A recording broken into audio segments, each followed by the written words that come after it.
if I can kindly ask that the brothers outside could join us, inshallah.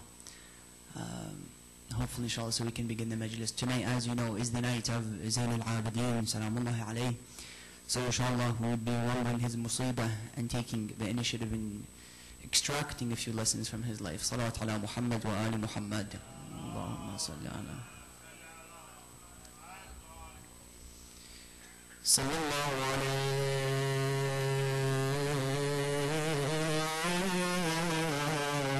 ya Rasulullah. Sallallahu alayhi ya Aba Abdillah. Ya rahmatullahi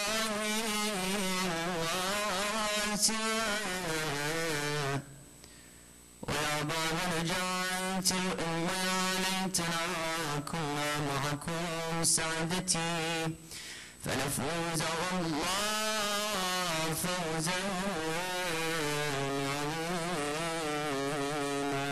Let us recite all together with the lowest of our voices.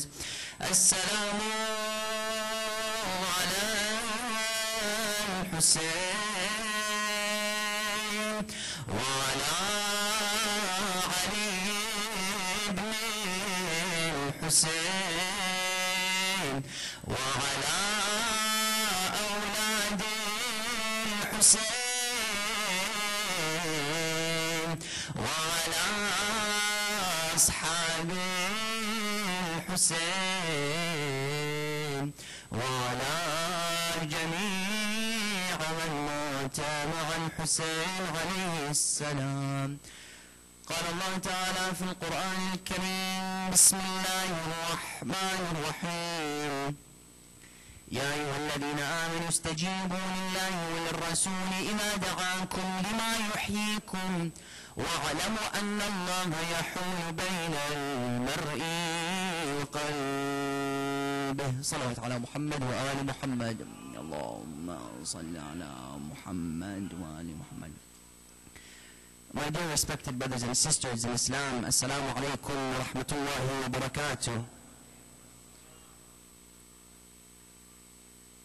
Allah subhanahu wa ta'ala has sent to mankind 124,000 prophets. Prophets who came forward with the message, who came and established the necessity of the existence of a God. Prophets who therefore indeed established signs of Allah subhanahu wa ta'ala.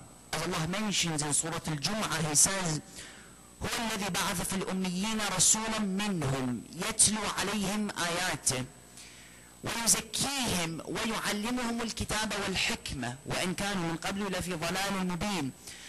Allah says He is the one who sent to mankind a prophet from amongst themselves. A prophet who comes and declares the signs of Allah. He comes and establishes the necessity of Allah through wisdom and indeed through kind exhortation. That Allah sent 124,000 prophets to fulfill that responsibility. After Allah sent those 124,000 prophets, He then instantly paralleled them with 12 imams. Imams who came not with revelation, not with anything new, not with new verses or chapters from the Holy Quran. Rather, they came and began to apply the verses that the Prophet came with. For example, the Prophet would come with a chapter, Ahlul Bayt would take that chapter and establish its necessity. Rasulullah would come with a principle, Ahlul Bayt would come and establish its necessity. Rasulullah would come and speak about haqq, yet Ali ibn Abi Talib would come and manifest haqq. That Rasulullah and the prophets amongst him came with teachings, yet Ahlul Bayt came and applied them. Meaning from Adam until Rasulullah Muhammad, Islam was theoretical. It was simply theory. Don't do this, do this. Believe in a God, God is one. There are these many prophets, God is just. There's the day of judgment. All theory, theoretical Islam. Yet the minute Amir al-Mu'mineen came into existence, the 12 Imams no longer lived the phase of theory Islam, but began to introduce to the people practical Islam. Thus the religion of Islam and the religions that God has sent to mankind could be separated into two different parts. Number one, theory Islam, and number two, practical Islam. Practical Islam is the idea that I take the teachings of Islam and I practice them within the world that I live in. Today, unfortunately, we find many people have tended to focus on the theoretical aspects of the religion of Islam, but they fail to connect it to the practical way in living my religion. As in today, when you sit down with a youth and you ask him a fundamental question, for example, prove to me that God exists. Many of them struggle to prove the existence of God. But that's not the issue. The issue is that he would come to the center, he would listen to a lecture being given about Islam, yet he has this mentality that Islam is simply limited to the four walls of the masjid. Meaning, I listen to what Allah is talking about, I listen to verses of the Holy Quran, yet the minute I leave the masjid, I begin to feel detached from that message. It's unfortunate to say many times, Aba Abdullah al-Hussein has become imprisoned by the centers that we attend. You know, typically a center is supposed to be a liberator to the message of Aba Abdullah. Many times a center becomes an oppressor to the message of Aba Abdullah. Meaning a masjid is supposed to come and tell you, Hussein went against oppression. Now I go and I look for Yazid of my society. Yazid was one who went against my Abu Abdullah al-Hussein. My job is not to remember Yazid. My job is to find the Yazid of my community and go against him. As in today you find many people, they come and they tell you that I'm going to curse Yazid, but I'm not interested in what's happening in Bahrain. It doesn't work like that. I want to curse Yazid, but I'm not interested in what's happening in Palestine. Allah comes and says that Karbala, Islam, the message of Aba Abdullah is not something theoretical, it's something practical. That I'm in my community, I should be a Hussein in my community. I'm in my community, I should be a Zainab in my community. That the world sees me and they don't see me as an individual, they see me as somebody who's a representative of the message of Aba Abdullah al-Hussein salawatullahi wa salamuhu alayhi. That many times we find there is this gap between theory Islam and practical Islam. Imam al-Hussein on the 10th of Muharram had one goal, to bridge that gap. To bridge theory Islam with practical Islam. Yazid claimed to be a Muslim. Yazid said, I am following Rasulullah. Muawiyah in public would do tasbih. He would practice Islam in public. Yet in private he was a beast, he was an animal. There was a gap between public and private because there was a gap in his identity in understanding theoretical Islam and practical Islam. Imam al-Hussein on the 10th of Muharram, he died. Why? To be the bridge between theory and practice. That you claim to be a Muslim, I want you to come and show it on these plains. You claim to be a Muslim, I want you to put it into action. The 72 men that Aba Abdullah al-Hussein had on the 10th of Muharram, they were so great. Why? Because they were men of action. Habib ibn Mubarak would come to Aba Abdullah al-Hussein. He would tell him, Aba Abdullah, I'm ready to give my life for you. Practical, action, pragmatic. It's not simply, I am a Muslim, I'm going to show it in my action. That's why within the Holy Quran, how many times does Allah mention action, amal? الَّذِينَ آمَنُوا وَعَمِلُوا الصَّالِحَاتِ. Allah comes and says, those who believe and act. Furthermore, Allah says, فَقُلْ اعْمَلُوا فَسَيَرَى اللَّهُ عَمَلَكُمْ وَرَسُولُهُ وَالْمُؤْمِنُونَ. Allah comes and says, act. And Rasulullah is looking at you. Faith without action is pointless. And action without faith is pointless as well. Today you find many atheists who come forward and they do good things. He builds a hospital, yet that act would not be accepted by Allah. Why? Because there's no foundation of faith to substantiate that act. And just as an atheist's actions are not accepted by Allah, an act or faith which doesn't have action is pointless as well. Meaning what? I cannot say I love Allah and I simply keep it in my heart. See, many times you find youth, he comes in and tells you, brother, I love Allah. I love Aba Abdullah al-Hussein. I'll die for him. And then you find him blasting 50 Cent. You find him blasting our good friend Lil Wayne. You find him blasting these different singers. Now, I don't understand. You were the same one who loved Abu Abdullah al-Hussein. How are you doing things which go contradictory to the very message of Abu Abdullah? There is a gap. Faith is only known if it's translated by action. You see, today the Christians, they come and say we love Jesus, yet they don't act like they love Jesus. They keep it as love. You know, anytime some people, they come and they say, brother, I love Allah, but I don't want to pray. I love Allah, but I don't want to fast. I love Allah, but I'm going to curse. I love Allah, I'm going to blast this music. What's going to happen to me on the Day of Judgment? This love is in my heart. You know that nice, cute heart. It's filled with good things, alhamdulillah. The judgment is very clear. The heart is going to go to Jannah, and everything else will go to Jahannam. Because the heart, mashallah, it's a mu'min, but everything else is a burden to society. That the heart has to have love, yet that love has to be translated into action. Notice the man by the name of Harun al-Makki who would come to our sixth Imam Ja'far al-Sadiq, salawatullahi wa salamu alayhi. Harun comes to Imam al-Sadiq. He tells him, Imam, I have a question for you. He says, yes, go ahead, bismillah. He says, Imam, why don't you stand up against Mansur al-Dawaniqi? Stand up, let's go against him. He told him, Harun, if I had 40 men, I would go against him right away. He told him, Imam, what do you mean? He told him, what do you mean? What do I mean?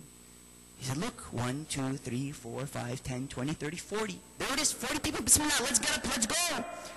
He told him, Harun, you have it all wrong. He told him, Imam, what do you mean? He said, do you see that oven? Jump in it. He says, I'm sorry, Imam. He says, do you see that oven? Jump in it. Go ahead, bismillah. He says, Imam, I'm sorry, do you want to make me a shish kebab? Are you serious? No, I'm not going to go in that oven. He said, no problem. Stand down the side. He calls a man by the name of Khurasan. He tells him, Khurasan, jump in the oven. Without an instant of hesitation, Khurasan jumps in the oven. He tells him, Imam, what have you done? You just burned a human being. He says, no, go and check upon him. Harun says, I walk to the oven and I see Khurasan calm, tranquil, in a stage of soothness. He tells him, do you see Khurasan? He tells him, yes, I do. He told him, if I had 40 men like that of Khurasan, I would stand up against Mansur al-Dawaniqi. Meaning what? If I had 40 men of action, 40 men with amal, not only who say, Imam, I love you, let's stand up. No, but 40 men who act like they love the Imam.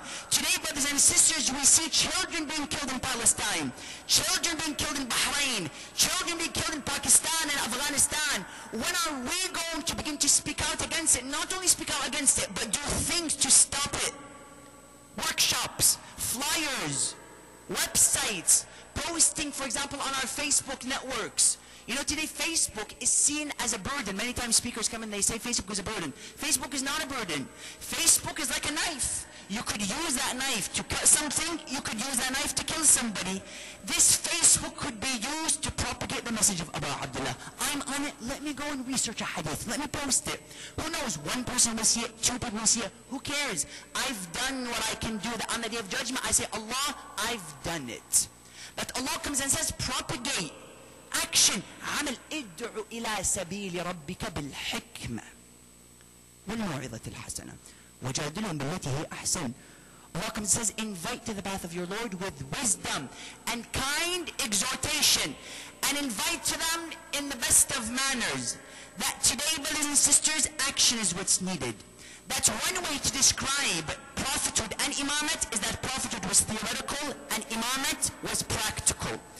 Another way to explain nubuwwah and imamat and the 2 phases of religion is that nubuwwah was vertical, imamat was horizontal. Let me explain this. Nubuwwah was a connection between God and the human being, up to down. وَمَا أَرْسَلْنَاكَ إِلَّا رَحْمَةً لِلْعَالَمِينَ. Allah comes and tells Rasulullah, we haven't sent you except as a mercy to mankind. Meaning this mercy is coming from the sky to the earth. It's a vertical process, prophethood.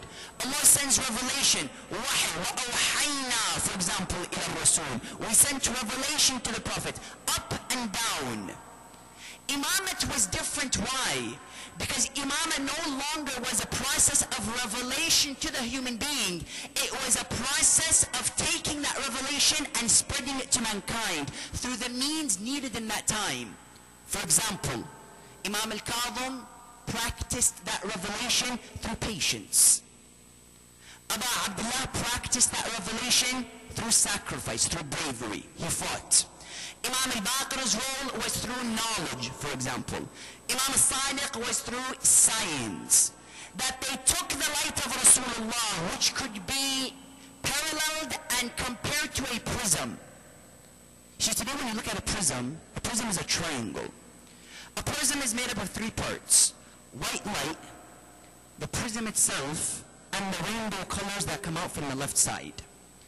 The light, which is white, comes in as white, yet it comes out from the other side as blue, red, green, orange. That prism is Islam. The white light is Muhammad, and the colors are Imamah.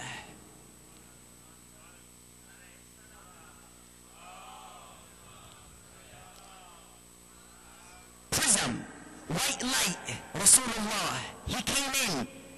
Ali ibn Abi Talib manifested that light of Rasulullah through propagating haqq, for example. Imam al-Sadiq was knowledge. That Imam al-Sadiq, at the tender age of 12 years old, he disproves the theory of Aristotle. Do you know that? 12 years old. Imam al-Sadiq comes forward, what does he say? He says, I'm surprised that a man such as Aristotle, who comes and says that the earth is made of 4 elements, being earth, water, air, and fire. He says this is false. The earth itself is made up of numerous and various elements. How could Aristotle make such a statement? That you see, Imam Sadiq manifested science and knowledge within his time. Somebody like, for example, Imam al-Kadhim had no other choice except to practice it through patience. That was the means that he took. Yet the question is, what was the means of Zainul Abidin? This is the question that we want to answer today. What is it that Imam Zainul Abidin did? What was so special about the status of Imam Zainul Abidin? Imam Zainul Abidin, as you know, was the Imam that came directly after the incident of Karbala. Karbala was a moment where Imam Hussein recognized that society were beasts. They were animals.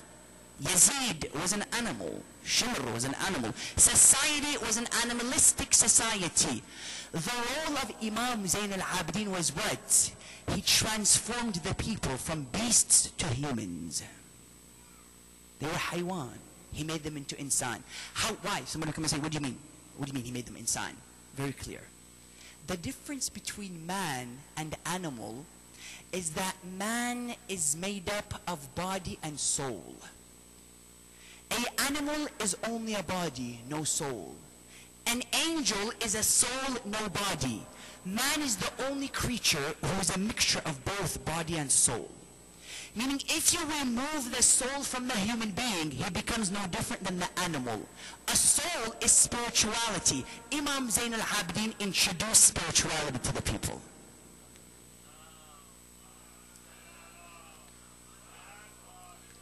He introduced spirituality in what way? Through the means of supplication, dua. You know, today in our communities, one of the most undermined things is dua, and I tell you. For example, when the lecture comes across, you find people would sit down, they're quiet and they're listening. Yet when dua is recited, people are talking. Just now, Hadith al-Kisa was being recited, which could be considered dua. Let's say it's a hadith, but still it's a means of getting closer to Ahlul Bayt. Unfortunately, people were talking, people were discussing things, people were just relaxing. I come and I say, this is Hadith al-Kisa. We're saying, oh Allah, Muhammad goes under the cloak, Ali ibn Abi Talib goes under the cloak, Hassan, that's a beautiful way of remembering Allah. In my opinion, dua is more important than lecture. Lecture is important, yet dua is essential. Dua is the connection between you and the people. I'm speaking to you, yet dua is all of us speaking to Allah. That's a whole different level. Dua in our communities has to be valued, because dua is the main link between the creation and the creator, between the makhluk and the khaliq. Someone may come and say, what do you mean? They would come to our first Imam Ali ibn Abi Talib salawatullahi wa salamu alayhi. They would tell him, Ya Amir al-Mu'mineen, what is the distance between the sky and the earth? The way meditating for a number of miles, for a number of kilometers, a number of feet, for example, Imam comes and gives them one reply. He says, دعوة مستجابة. He says, an answered prayer. That the connection between me and Allah is only saying, Ya Allah. You know, sometimes we have this idea Allah is in some distant land, sitting on a throne. No. Allah comes and says, one of your calls is enough. Somebody comes and says, what do you mean? You take someone such as Ibrahim. Ibrahim reached such a level of closeness with Allah that he no longer even needed to say, Ya Allah. It was simply within him. For example, Namrud is throwing Ibrahim into the fire. Instantly Jibreel comes to aid him. He tells him, Jibreel, do you need any help from me? I'm here to assist you. Allah has sent me. He told him, no. علمه بحالي يغني عن سؤالي. He said, his knowledge of my situation suffices for me to need your help. Meaning, I don't need you anymore. I have that connection with God. Insan, brothers and sisters, us as humans, we could be the most independent creatures at times, and at times we can be the most dependent. Dependent in what way? We're constantly needing the people. Now somebody comes and says, there's no problem with needing people. Yet Allah comes and says, the minute you connect with me, I become enough for you. أَلَيْسَ اللَّهُ بِكَافٍ عَبْدَهُ. Allah comes and says within the Quran, am I not enough for you as a servant? Imam Amir al-Mu'mineen, when he comes and he mentions Du'a Sabah, he says, إِلَهِ مَاذَا وَجَدَ مَنْ فَقَدَكَ وَمَاذَا فَقَدَ مَنْ وَجَدَكَ. He says, my Lord, what has he found, he who lost you? And what has he lost, he who found you? Meaning, when I have Allah within my life, he's a part of me. I wake up in the morning and I say, Bismillah ar-Rahman ar-Rahim, and I take that first step from the bed. I take a bite, an apple. I open the fridge, I take an apple. I look at the apple and I say, that's a beautiful creation. Yet if this apple is so beautiful, how beautiful is the one who created it? See, it becomes a very practical means. It's for that reason Imam Amir al-Mu'mineen says, I see nothing except if I saw Allah in it, with it, before it, and after it. ما رأيت شيئا إلا ورأيت الله فيه قبله وبعده. He says, I saw nothing except if I see Allah in it, with it, before it, and after it. That Imam comes and says, dua is that bridge between insan and Allah subhanahu wa ta'ala.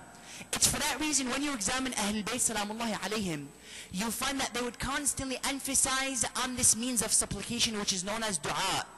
You take somebody such as our first Imam. In the midst of the night, he stands beseeching his Lord. As tears flow uncontrollably from his eyes, in the middle of the night, he shouts from the plunges of his heart. He says, Mawlai, Ya Mawlai, Anta al-Mawla wa ana al-Abd. Wa man yarhamu al-Abd illa al-Mawla. He says, my master, oh my master, you are the master and I am the slave. Who has mercy on the slave except for the master? Look at the language. In Du'a Kumail, Imam Amir al-Mu'mineen says, ظَلَمْتُ نَفْسِي, I've oppressed myself. Imam, you are ma'soom, you are infallible. What do you mean, ظَلَمْتُ نَفْسِي? He's giving it to you. He says, you as an insan, you are fallible. You make sins. I am ma'soom and I'm still saying ظَلَمْتُ نَفْسِي. Then what should you be saying as a human being? When you look at somebody like Imam Zayn al-Abidin, Imam Zayn al-Abidin, they say that when he would pray, his feet would become swollen. His knees would begin to rip open. Do you know that? He's known as Dhul Thafanat. Imam Zayn al-Abidin known as Dhul Thafanat. Why is he known as Dhul Thafanat? The one whose knees rip when he prays. Could you imagine? They say Imam Zayn al-Abidin would pray 1,000 rak'ahs a day. They would come to him. They would tell him, Imam, your prayer is unbelievable. He would say, I'm nothing like Ali ibn Abi Talib. Look at the level of love. That even in the battle of Siffin, Imam Amir al-Mu'mineen has an arrow that pierces into his leg. They rush to Hassan ibn Ali. They tell him, Ya ibn Rasulullah, your father has just been pierced. What should we do? He says, take the arrow out when Ali is in sujood. Why in sujood? Because when Ali is in sujood, he forgets everything else. He's detached from dunya. He drowned and is overwhelmed by the love of his creator. Do we have that connection with God? They say that our blessed Imam, our Marja, Imam Ruhullah, they say that when he was laying on the deathbed, they would come to him and they would want to wake him up to give him medicine. They try everything, he wouldn't wake up. They try to shake him, he doesn't wake up. They try to put their cold hand, they bring ice, put it on his forehead, he wouldn't wake up. He woke up only when he said, when they told him one thing. They came to his ears, they whispered, Imam, Salah has started. His heart would begin to bounce. His heart would begin to palpitate. Look at that love. Today with us, you want to put somebody to sleep, tell them it's Salah time. Exact opposite. I remember even me as a youngster, I would run away when it came time for Salah. I would, for example, I remember I would come back from school, I would be sitting upstairs. My dad would come to me, he would say, Ali, wake up, it's Salah time. I would say, Baba, inshallah, give me some time. Look, Ali, wake up, it's Salah time. I would tell him, Dad, shoya sabr, patience. Allah speaks how much about sabr in the Holy Quran? Have some patience. You know, it's a problem when you know verses from the Quran and use them for your benefit. I thought Allah says, وَتَعَاوَنُوا بِالصَّبْرِ, be patient. He would come a third time. He'd say, Ali, wake up, it's Salah time. You know what I would do? I would get very mischievous. I would go next to the door. I would say, Allahu Akbar, and I would jump back in bed. So you see, it's very dangerous when we begin to have these different tactics. My blessed brothers, please don't try this at home. So what you find is that Salah is that love. It's that ignition. It's that spark. But Salah sparks love within the heart of the human being. Yet Salah is supposed to be a means to action, not only simply a Salah. That I say, إِيَّاكَ نَعْبُدُ وَإِيَّاكَ نَسْتَعِينُ. I finish, I go and I search for this path of mustaqim. I say, oh Allah, guide me. Allah says, I'm not going to send this guidance to you in a FedEx box. You have to go and search for it. You have to go and travel. Go and look for this path of mustaqim. Salah, brothers and sisters, just as our blessed Imam Ruhullah mentions, one day he was praying very quick. Very quick. One of the companions saw him. He came to him, he told him, Imam, your salah is rather quick today. You're a marja. You know, because we have this idea, ulama should have, 15 minutes ruku', 60 minutes sujood. His beard is supposed to be flowing, like a nice mountain in China. So they would come to the Imam, they would tell him, Imam, your salah was quick. He would say, let me tell you that it doesn't matter. He said, what do you mean it doesn't matter? This is salah, amud al-deen. As-salah, for example, mi'raj al-mu'min, the ascension of the believer. What do you mean salah doesn't matter? He said, because let me tell you that salah begins whence it ends. Listen to the words. He says, let me tell you that salah begins whence it ends. What is Imam saying? Imam is saying that you just prayed and you said, إِيَّاكَ نَعْبُدُ وَإِيَّاكَ نَسْتَعِينُ. اهْدِنَا الصِّرَاطَ الْمُسْتَقِيمِ. Guide me to the straight path. The only way you're able to dictate if that supplication to Allah was truthful is if you finish and you go and search for this path of mustaqim. Otherwise, if I say, oh Allah, I love you, then I commit sins, it doesn't match up. It's two contradicting pictures. Sometimes we watch a movie, the audio is not parallel with the video. Chinese movies are very common to have this. He talks, 15 minutes later the voice comes out. Many times our salah, there's a gap between the salah and the action. They have to be parallel. They have to come together. You cannot say, oh Allah, I love you, and then you're committing sins. It doesn't work like that. Allah comes and says, pray, and say, oh Allah, guide me, and go and search for this path of guidance. You take somebody such as Malik al-Ashtar, the commander of the army of Amir al-Mu'minin, Ali ibn Abi Talib, sallallahu salamu alayhi. They say one day Malik was walking in the streets, and an old man saw Malik, because Malik would walk with a hoodie on his head. Very humble. Keep in mind that this is the same Malik that Imam Amir al-Mu'minin comes and says, Malik wa ma Malik. Malik, and who is Malik? Imam comes and says, I am to Malik as he was. He says, Malik is to me as I was to Rasulullah. Imagine the level of love that he had for Malik. They say Malik is walking with that hoodie on his head, and a man sees the seed of the day and he pelts it at the head of Malik. Malik puts his head down, he keeps on walking. Right away a man comes to him, he tells him, excuse me, do you know who you just threw that seed at? He told him, no, I don't know. He told him that was Malik al-Ashtar, commander of army of Ali, son of Abu Talib. He says, my God, was that Malik? as if it wasn't Malik, it was okay to throw a seed at him. He tells him, my God, where can I find him? He looks at the footsteps of Malik, he chases them slowly, and it reaches him to a masjid. He enters the masjid, he sees Malik al-Ashtar praying. He waits for him to finish praying. He tells him, Malik, I didn't know who you were. Please forgive me for throwing that seed at you. Please forgive me. I beg you, forgive me. He says, don't worry about it. So what do you mean don't worry about it? I just threw a seed at you. He said, do you see that 2 rak'at I just prayed? He said, yes. He said, I prayed them asking Allah to forgive you. Look at how salah shaped the life of Malik. That it was action. He prayed and he allowed that salah to shape his character. He didn't only pray and then there was a gap between life and salah. Salah is supposed to be life. You're not supposed to have life and then salah. Both of them should merge together. Imam Zayn al-Abidin alayhi salam, when he comes and he brings for us dua, that's a simple way of us getting closer to Allah, to ignite our hearts. Dua is a means to action. When I come, for example, and I mention within that very famous dua in my salah, we raise our hands to the sky and we say, Allahumma tahhir qalbi min al-nifaq, wa amali min al-riya, wa lisani min al-kadhib. We say, oh Allah, purify my heart from jealousy. Jealousy. Wama adraka ma jealousy. Jealousy today is causing havoc in our communities, and I tell you. We can't handle seeing a brother who's more successful than us. We can't handle seeing a sister. You know, of course, this is an issue when it comes to brothers. Yet when it comes to the world of sisters, jealousy is something that they thrive off, with all honesty. Jealousy could be a big problem. She has that scarf. That's Louis Vuitton. I want that scarf. She has Coach. I want Coach. Jealousy. We get very jealous sometimes. And the problem is that this jealousy begins to affect our actions. I'm jealous and I begin to act upon it. I begin to backbite. We raise our hands in dua. We say, Allahumma tahhir qalbi. Oh Allah, purify my heart from jealousy. Wa amali min al-riya. My actions from self-conceit.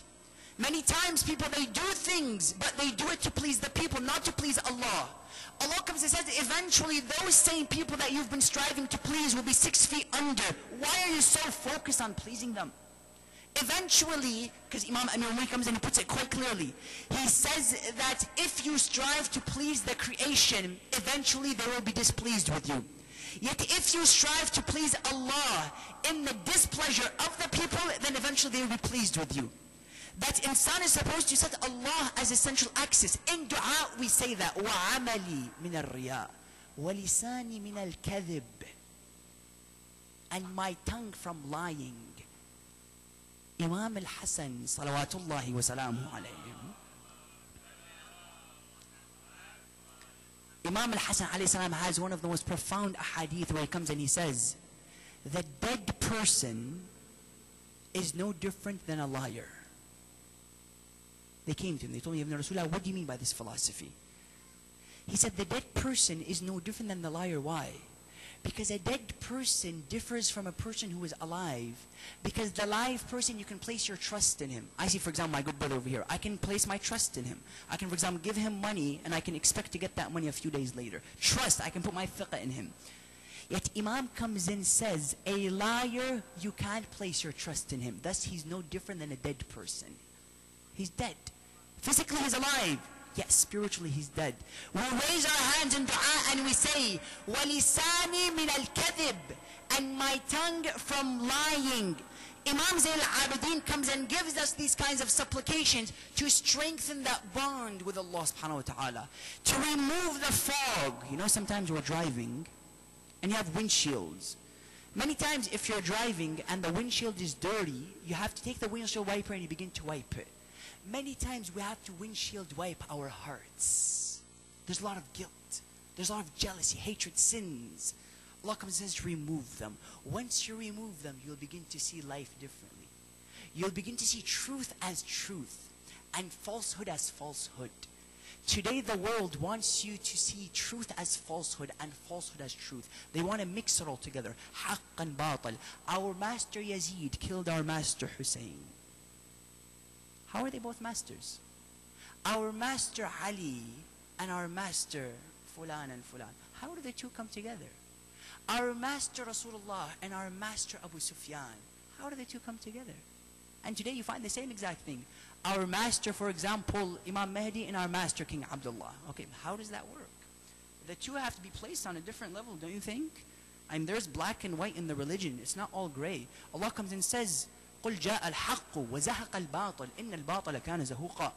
Allah comes and says, say truth has come and falsehood has vanished. Indeed, falsehood is ever vanishing. That there's a difference between the two. When we come and we speak to Allah subhanahu wa ta'ala, we're removing that guilt to begin to see things clearly. Imam Zayn al-Abidin alayhi salam comes and describes dua in a number of ways. Yet the question that needs to be asked is the following. What are the conditions for my dua to be accepted? How many times have we done dua and we realize it's never answered? I say, oh Allah, for example, I want this much money. The money doesn't eventually come. Oh Allah, I want this car. The car doesn't come. Oh Allah, I want to pass this test. You don't eventually pass the test. Why is it that my dua sometimes is never answered? For a number of reasons. The first reason is that the environment you're in plays a big role in your dua being accepted or not. See, if I'm sitting, for example, in the basement and I want to send a text message, will it send? Sometimes there's bad signal. Most likely it's not going to send. Why? Because there's a barrier. The environment is not suitable for this text message to be sent. Many times when I'm trying to send a text message to Allah, there's also a barrier between me and Him. If I'm sitting in the club and I'm trying to say, oh Allah, I love you, it's not going to work out. Because the environment is not acceptable. That's why when they come and they describe one of the fada'il of the dome of Aba Abdullah al-Hussein is that your dua is answered under it. Meaning it's high reception. You have areas of high reception and areas of low reception. The Qubba of Aba Abdullah al-Hussein is one of the hot spots. A hot spot is where you have direct connection. You know, sometimes we're looking for internet. We find a hot spot. Right away we're able to find internet, Facebook, MSN, whatever it is. Aba Abdullah al-Hussein's Qubba is a hot spot to speak to Allah. But the first condition, I have to be in a good area. I should isolate myself from the people. Go into a room and let it be only you and Allah. Number one, the environment that you're in. Number two, one of the conditions of allowing your dua to be answered is that you have to know who you're sending the email to. A man comes to Ali ibn al-Hussein, Zayn al-Abidin, salawatullahi wa salamuhu alayhi. He tells him, Ibn Rasulullah, I've been praying to Allah day and night. None of my du'as are being answered. He told him, إِنَّكَ تَدْعُو مَنْ لَا تَعْرُفُ. He says, indeed you're doing dua to somebody who you don't know. You know, sometimes when you send the email to the wrong person, it comes back. Return to sender. Many times when we don't know who we're sending an email to, Allah sends it back to us. He says, you don't know who I am. Why are you sending this email to me? He says, إِنَّكَ تَدْعُ مَنْ لَا تَعْرُفُ. You don't know who Allah is. How could you send an email to Him? The same thing could be applied to Ahlul Bayt. If I send my salam to Aba Abdullah al-Hussein, but I don't know who is Aba Abdullah al-Hussein, then that salam would not be replied. Because we have mentioned within our hadith that every salam sent to Ahlul Bayt is replied. نشهد أنك تسمع الدعاء وترد الجواب. We say referring to Al-Muhammad. Indeed, I bear witness that you hear my dua and you reply to it. Yet that reply comes only when I know who Aba Abdullah al-Hussein is. I don't see Hussein simply as a man who fell off the horse and he was killed. I don't see it simply as a tragic event just like Titanic or Gladiator or whatever it is, Troy. I see it as something grand. That's why when Imam Sadiq comes and says that the ziyarah of Aba Abdullah is worth 70 Hajj, he puts a condition. He says, من زار جد الحسين عارفا بحقه وجبت له الجنة. He says, he who visits my grandfather Hussein knowing who he is. That's number two, I have to know who Allah is. Because when I know Allah, in result, I begin to know myself. Number two. Number three, not only do I have to know Allah, but I have to be certain that this dua is going to be answered. You know, sometimes we'll raise our hands and we'll say, oh Allah, please, for example, give me this, this, and this.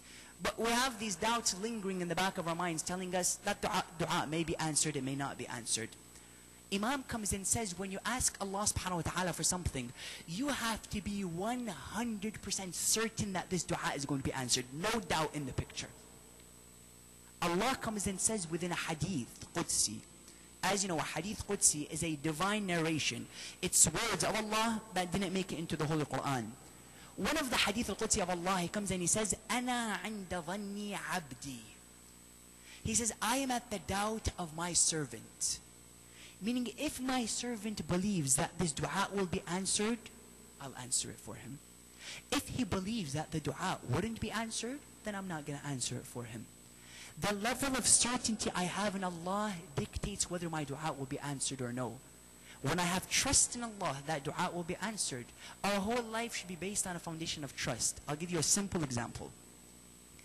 One day there was a man who comes to Isa bin Maryam and he tells him, "Oh Isa, my job is over here. There's a river in between and I have to go to this place right here. This is my job. This is my destination. And it takes too long for me to go in the boat. Do you have a trick that I can use to make it to this house or to that job quickly?" He told him, "Yes. Take this paper, put it in your pocket, and go to your job." He told him, "No problem." The man says that he took the paper, he put it in his pocket. The first day he goes, he gets closer to the water. He puts his foot, and he stands on the water. He keeps on walking safely until he reaches his job. He comes the second day. He goes onto the water. He takes the first step, second step. He walks safely. He makes it to his job. The third day, he enters his job with water from head to toe. He runs to Isa. Tells him, "Isa, what happened to your trick? I was walking and I fell into the water instantly." He told him, "Oh man, did you open up that paper?" He said, "Yes, I opened it up." He said, "What did you think when you opened up that paper?" He said, "I was walking and I had doubts in my mind telling me, open up this paper."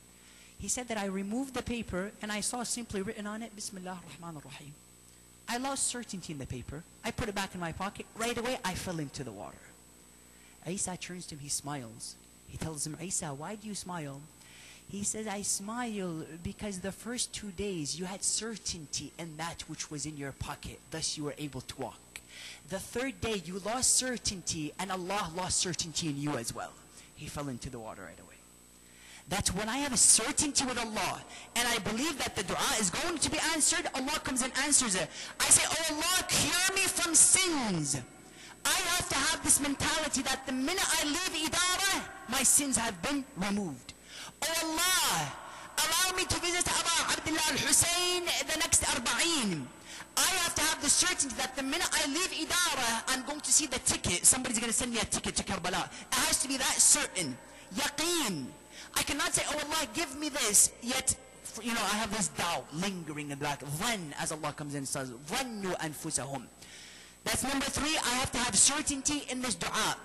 On a 4th level, somebody may come and ask, "Brother, I have certainty, I know Allah, and I'm doing dua in the good place. Why is it that my dua still isn't being answered?" Sometimes Allah doesn't answer our dua for the simple reason that it's not in our benefit. Allah is wise, we are not so wise, and the all-wise sometimes allows things not to happen to us for our own benefit. For example, I say, "Oh Allah," I know me as a child, I would say, "Oh Allah, give me $1 million," for example. Innocent, from your fitrah, "Oh Allah, give me $1 million." You don't realize it, but if Allah gives you $1 million, you may use that $1 million to do things which Allah doesn't want you to do. Allah says, "I am Hakim, you are not so Hakim. I do things according to my interest, not to yours." On the 4th level, sometimes it's not in our interest. Now somebody comes and asks a last question. That's when I do dua, what happens to me? Is it simply that I want, for example, a car, and I simply want an item? Why is it that dua is simply that low of a standard? There must be something more to hayat, or to this dua. Of course there is. Dua on the 1st level is not only words being mentioned. Dua is a combination of the words of Allah and the words of the prophets. You see, hadith is words of the prophets. Quran is words of Allah. Dua is a mixture of both Quran and hadith of Ahlul Bayt. That dua, when I recite it on the 1st level, what does it do to me? It makes me aware of myself. Dua is a path for self-discovery. Discovery in what way? Dua, I'm supposed to be repeating it and repeating it, not only until I love the dua, but until I become the dua. Somebody comes and says, what do you mean you become the dua? Every alim that we have today in our world, for example, Ayatollah Sistani, Ayatollah, for example, Burujardi that passed away, Ayatollah, for example, Ha'iri, who also is still alive in Najaf. All of these ulama, they have one specific word which they always repeat, a name of Allah.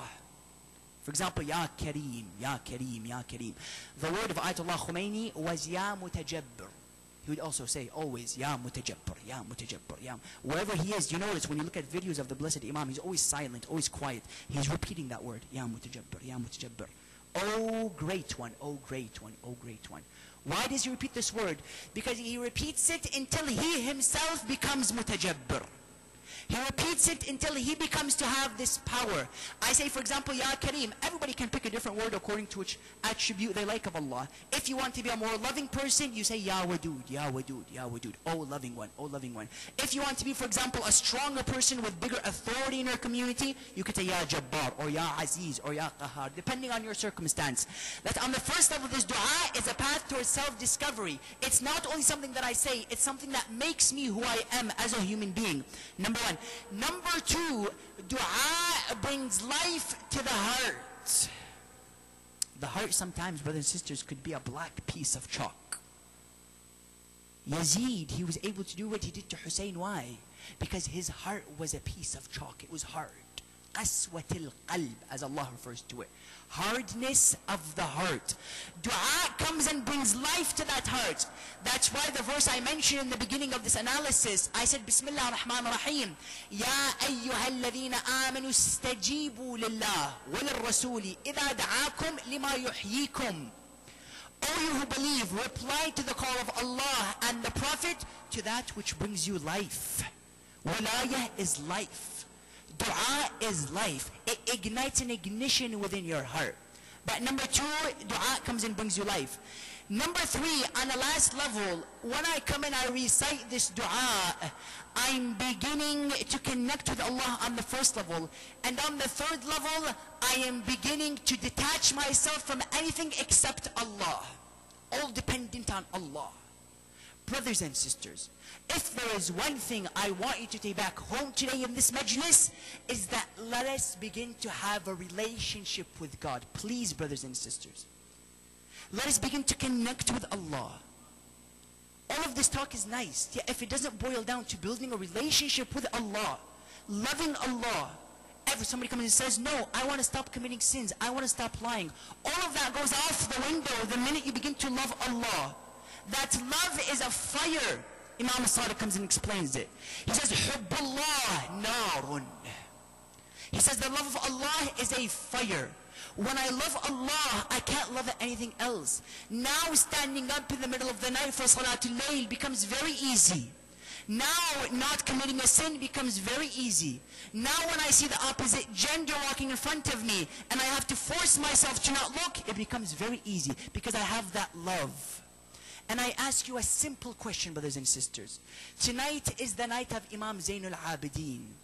The night of the man who was the son of Abu Abdullah al-Hussein. I ask you a question. What kept him going on the 10th of Muharram other than his love for Allah? Nothing else. Do you know Imam Zainul Abidin, he would be in the tent. And he would come to his aunt Zainab. He would say, Hamma Zainab, i'tini bil-asa. He would say, my aunt Zainab, come and bring me a stick. He then will turn to her. He tells her, my aunt Zainab, now bring me a sword. She would look at him. She would say, oh Imam, what do you mean bring me a stick and a sword? Why? He said, as for the stick, I want to use it to walk. And as for the sword, I want to use it to fight. Instantly Zainab would go to Abu Abdullah al-Hussein. She would tell him, Yabna Rasulullah, Imam Zain al-Abidin wants a stick and a sword to fight for Allah and His Prophet. Could I give him the permission to do so? He says, no, O Zainab, don't give him the stick or the sword, lest the lineage of Imamat is cut.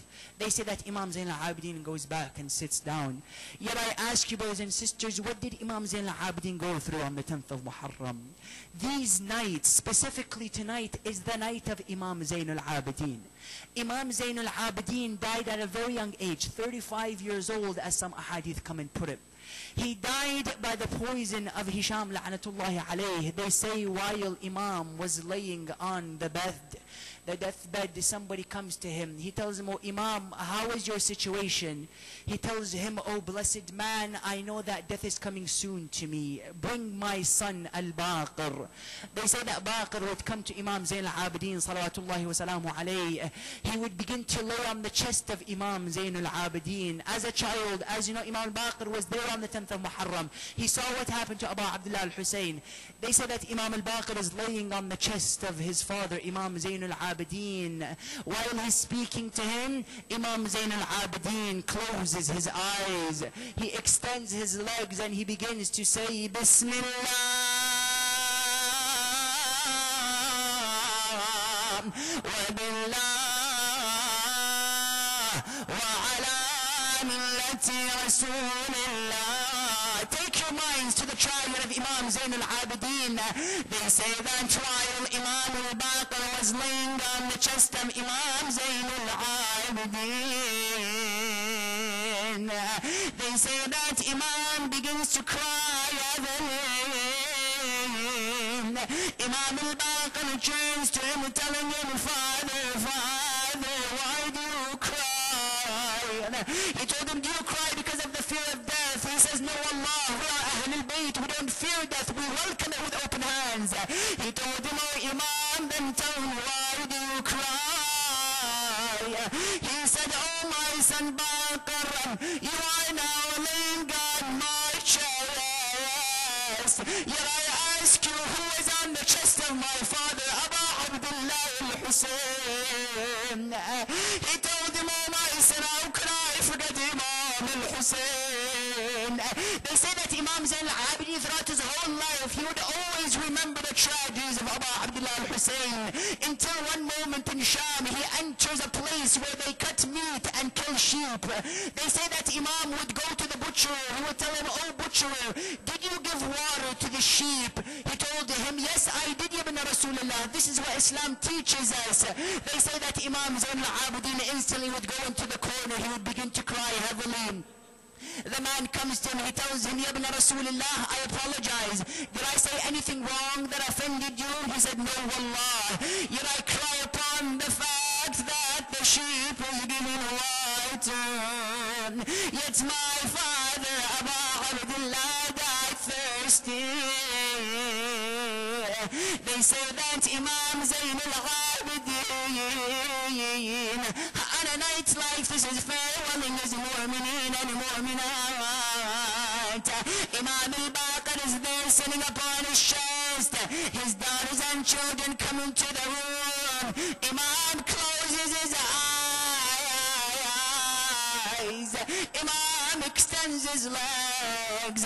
Imam begins to mention these lines, saying, Inna lillah wa inna ilayhi raji'un. While the Imam is mentioning these lines, Ya Mu'mineen, he closes his eyes. His soul leaves this world. Wa shahida, wa imama. Imam Zain al-Abidin becomes a madloom and shaheed, a poison one.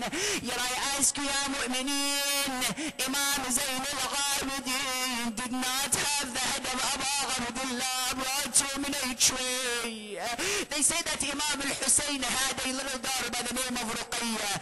On a night like this, being the last night that we have with our blessed Imam, let us go to Sham and see what happened to that little daughter by the name of Ruqayya. Those of you who have daughters, you know that lovely relationship you have with them. When you eat, she comes and brings the food for you. When it's time for salah, she comes and puts the sajjad in front of you. When it's time, for example, for you and places it in your hand. Ruqayya had that relationship with Aba Abdullah al-Hussein. How difficult was it for Ruqayya to see the head of Aba Abdullah on a tray? They say that Ruqayya was sitting in the bazaar. She falls asleep, she sees Aba Abdullah in her dream. Instantly she wakes up, she says, Amma Zainab, itini biwalidi al-Hussein. Bring me my father Hussein, I just saw him in my dream. They say that when Ruqayya began to mention these lines, instantly Zainab began to scream, Kulthum began to scream, because they know Aba Abdullah is nowhere to be found. Ruqayya begins to shout, Yazid hears the voices of the lady screaming. He says, what do they want? Do they want Aba Abdullah? They say, yes, O Amir, O Yazid. He instantly says, then take this head to Ruqayya. Ruqayya is sitting, Ya Mu'mineen. She sees two men coming with a tray in their hand. She turns around Zainab. She says, Zainab, I didn't order food. Why are they bringing food to me? Zainab begins to cry. She knows this isn't food in the tray. They come and they place the tray in front of Ruqayya. Ruqayya removes the cover from upon the tray. She sees the bloody, decapitated head of Aba Abdullah al-Hussein. Ruqayya goes down to the head. She begins to say, Ya Aba, Ya Aba, wake up and speak to me. They say while Ruqayya was speaking to the head of Aba Abdullah, Imam Zayn al-Abidin would turn to Zainab. He would say, Amma Zainab, irfa' at-tifla min ra's walidin. Imam would turn to Zainab. He would say, oh Aunt Zainab, remove Ruqayya from the dead body of Aba Abdullah al-Hussein. Instantly Zainab would turn to him. She would tell him, oh Zayn al-Abidin, why do you want me to remove her? Let her speak to Aba Abdullah. He says, Zainab, Aba Abdullah is dead and Ruqayya has died with him. Ruqayya became a shaheed.